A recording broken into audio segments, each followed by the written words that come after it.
Okay. All right. So my name is Bets, and I'll be interviewing Mike Hudson. And today we'll be going over some differences between wherever he's from and wherever he is right now. So, um, Mike, are there any noticeable differences and/or similarities between your hometown and the Mason community you found yourself in now? Yeah, there's a lot of differences. So where I'm from Yorktown, Virginia. It's like Hmm. 2.5 hours southeast of here. It's like the bottom right corner of Virginia. Hmm. Everyone back home is like really, really nice, right? And Oh, really so yeah, nice. it's really nice. So when my freshman year, I went home for spring break, and I Mhm. was walking around town with my girlfriend at the time, and there were just these two old ladies, and they're like, "Oh, hello," and Yeah. I was caught off guard because no one up here just says hello to random people. Um, and so, like, at that point, I decided that I would spend my time up here trying to bring that culture in. Mhm. And so now when I walk around campus, if there's someone I see, I stop and I wave and I say hello and try to brighten their day a little bit by just noticing them, Yeah. right? Everyone here is so busy with their life that they don't take the time to look around and look for the people elsewhere around Yeah. them, right? No, So, I definitely feel that because I've lived here my entire life, mm-hmm, and that's always like that's what I'm used to here. mm-hmm, So whenever I go to a different community, like for instance, when I lived in Harrisonburg mm-hmm. during my time at JMU, everyone was so friendly and Right? welcoming, and everybody holds the door open for you. You Mm-hmm, don't have it like slam in your face mm-hmm, when you're walking through it, and there's more of a community aspect. And here mm-hmm, it's like everyone's doing their own thing. Everybody's going so fast. It's mm-hmm. like you're in, you're out, you're done, Yeah. and you don't care about anything else. And it's that rush that is exactly what's going on. People here feel like they don't have enough time in the day, so they Yeah. need to cut out every little corner they can. Whereas everyone back home, and like where I'm from, and like in Harrisonburg, they realize Hmm. like the people are more important than what you're doing. Whereas Exactly. like here, everyone's trying to get ahead and get their careers working, but like back there, like their reason for living is the people around them. They don't have career goals. They work at McDonald's, right? Yeah. Like their day to day life is interacting with their family and creating their The biggest thing, living in the moment. I own. guess that's Mm-hmm. the biggest difference that we can say. And so Yorktown, Virginia, Mm-hmm. um,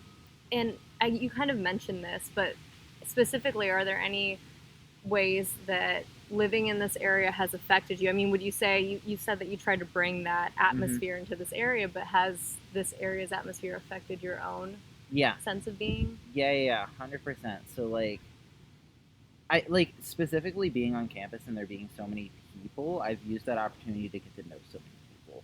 Hmm. Like when I was in high school, I didn't have any friends and didn't know anybody, so I Yeah. really tried to fix that when I came to college, and I've Yeah. been on campus for 5 years, and so I've done that. But also like I'm a lot quicker and a lot shorter, and like I don't deal with people's like life anymore, Yeah. right? Like I take care of myself at the end of the day, Yeah. and I like try to help people when I can, and I do, and I spend a lot of time doing that.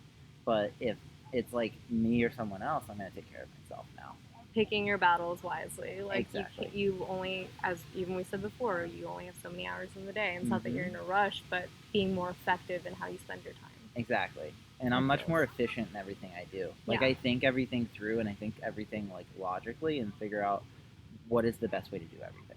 So. I completely resonate with you Mm-hmm. in that aspect. On that note, it and again we've already gone over this, but I'm gonna go over it again. Um, what specific ways have you made an effort to promote that in your day to day life of being Mm. effective? I know that you're no, Yeah. Oh, resident advisor. Is that what yes. it is? Yeah. Yeah. Okay, Yeah. okay. So I Yeah. mean that would be one of the ways. But can you like tell me a little bit more about how that title or that Mm-hmm. position helps you do these sorts of things? So I'm a resident advisor on campus, right? And Mm-hmm. I'm also a peer advisor, so I teach a class. I teach University 100. And so a lot of what I do is supporting these incoming freshmen in their time here at Mason and giving them Mm-hmm. all the resources they need to be successful. Um, I really like applied for the job because I felt like the job needed to be filled. Like I didn't Yeah. really have any passion. They're Yeah. just like, hey, we need some engineers to do it, and I was an engineering major before, so I Yeah. did it. Um, but like since then, I realized like at first I was like, oh yeah, I'll be like the older brother and give them the helpful tips. But like it's just nice to get to know these people, get to know their life, Yeah. and in that position of power, like I also come off as a friend and I have all this knowledge. So like people feel like they can come and talk to me about their problems, Yeah. right? I get a little bit of the like stranger on a train effect where they're like, I'm never gonna talk to this guy again, but I also know him enough that I could follow up. Yeah. And so, I have residents that are feeling down, right? I'm Mm-hmm. like, what's going on in your life? Tell me what's going on, and making sure they're doing all right, and I get to follow up and get to know them on that deep personal level, which is Mhm. amazing. I mean, and we went over this in one of our classes, sort of that narrative aspect, and you Mm-hmm. brought up Stranger on the Train. Yeah. I love that you brought that up because sometimes you connect more with people that you have never seen or are going to see again, but then you never know when you're going to see them again, Yeah. and then something comes up and you're like, wow, I'm so happy that I made an effort to have an impact in their life in whatever way it is, even if it's giving them hair advice. Right?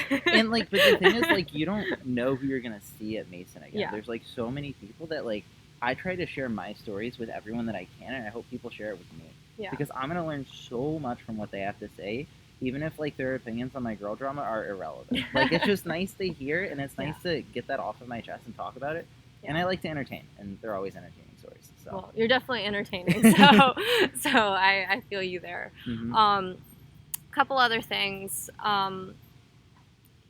Do you would you say that Mason? I mean, you've been here for 5 years. How much of a home do you consider Mason to be for you now? And I guess the Fairfax area in general. So Mason is my home now, for a lot of different reasons. And so I've gone through a lot of ups and a lot of downs. I've had 3 different friend groups that I've gotten rid of the old one because they weren't treating me right. And so in my time at Mason, I've had to create this home because I'm the kind of person where I'm just going to stay where I am and get things done. And so I wasn't going to leave Mason. I wasn't going to transfer from Mason. And I realized that when I came in, after my first year. I had a good first year, and so I realized every year after that could be good.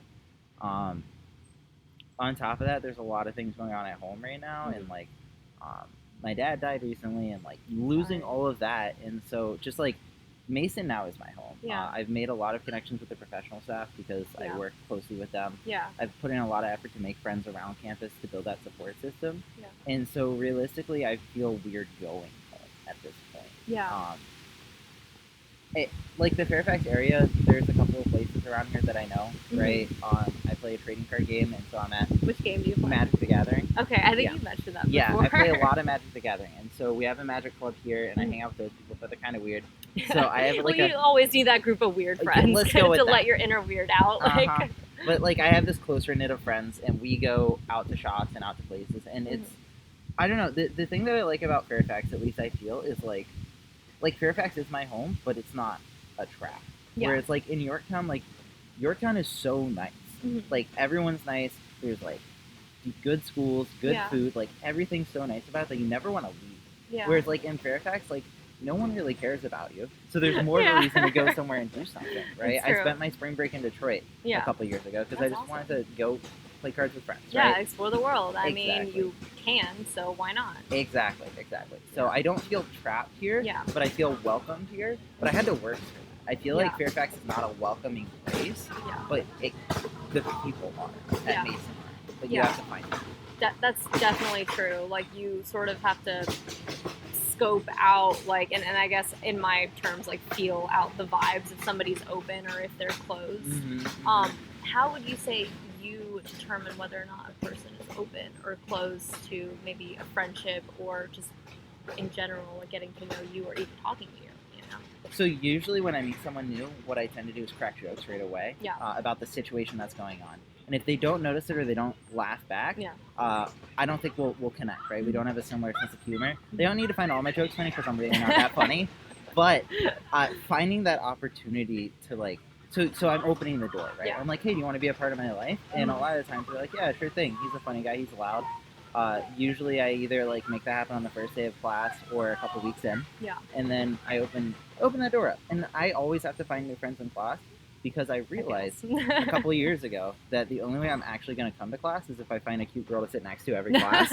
And so that's why I go to class. And so I have to create, it is, but it works, right? And so I've created that friendship and that bond and met all these amazing people, right? I have all these amazing friends now because of it. I just like being the center of attention. So like I make everyone pay attention to me, and then I try to laugh, and if they laugh back, then I open this friendship and try to open that door. Following up is something I struggle with, and I really want to like get to the deeper conversations, and I also struggle to do that. I mean, as you said before, it's kind of hard when you're juggling all your beasts, you know, having to do schoolwork or do stuff for yourself, and then not classwork, but, you know, when you teach, that sort of work. And then also your interests and your hobbies. Like, everything takes a little bit out of you each day, each week, each month. So, I mean, in what ways now how are you working on that? Like, how are you working to follow up more?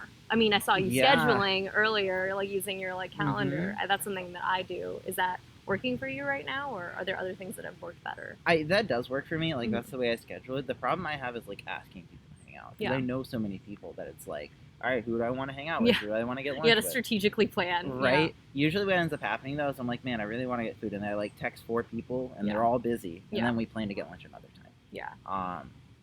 And just, like, when I see them around campus, I'm like, hey, we should get lunch. And then I don't actually, like, I mean it when I say it. Yeah. Right? I'm like, hey, we should get lunch. And then I text them 3 days later. I'm like, hey, let's get lunch. Yeah. You know, and do one of those things. Well, that's nice that, I mean, it's not like you never follow up. You do follow up. You just give it a little bit of time, maybe open the door for them to follow up as well. Because I know for me, I feel like I'm always the person who follows up and who initiates. And I'm like, when are other people going to initiate stuff with you? It's so hard, too, right? Yeah. Because I hate bothering people and interrupting their life. And I feel like I'm like, hey, you want to get lunch?